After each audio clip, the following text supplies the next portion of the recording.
Did you know a woodpecker can strike a hard surface 20 times per second and several thousand times a day without ever getting hurt? And these aren't mere taps. They're not lackadaisical knocks on wood. These strikes, which repeatedly come to an abrupt halt, are equivalent to 1,000 times the force of gravity, or more than 250 times the force to which an astronaut is subjected in a rocket during liftoff. I once saw my oldest son, when he was 7 years old, playing a game of kickball, run full speed face first into a tree, accidentally, of course. I cringed in pain for him. Why? Obviously, because he wasn't designed to take such a pounding with his head. But what about woodpeckers? Why don't we cringe when they beat their beaks against trees repeatedly with a mighty force?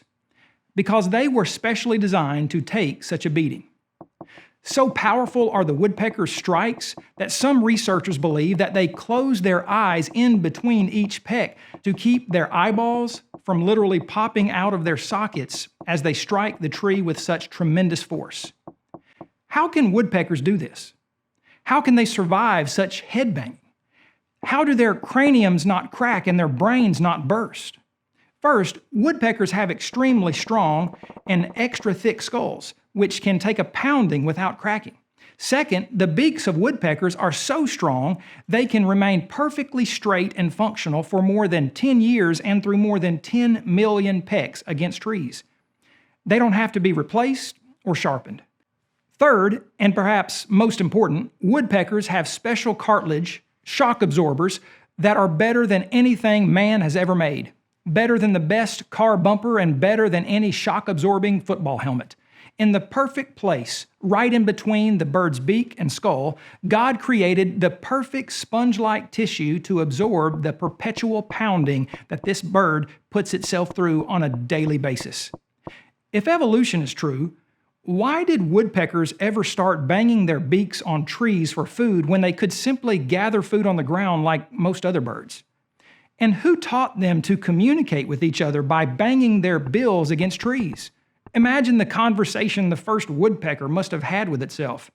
I know other birds communicate by making sounds or by moving their feathers in certain ways, but I think I want to communicate with my family by forcefully and repeatedly striking my head against very hard surfaces.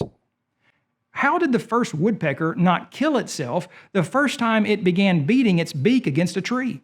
And how did it ever get the special shock-absorbing cartilage between its beak and skull? And when did it get it?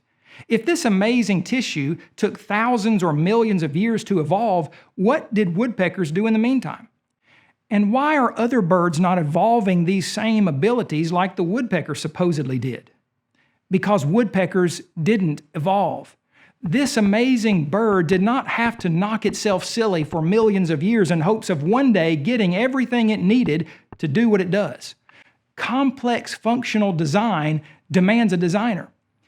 And the woodpecker, with its strong, sturdy beak, thick skull, and remarkable shock absorber, the best on the planet, testifies to the existence of the grand designer, God.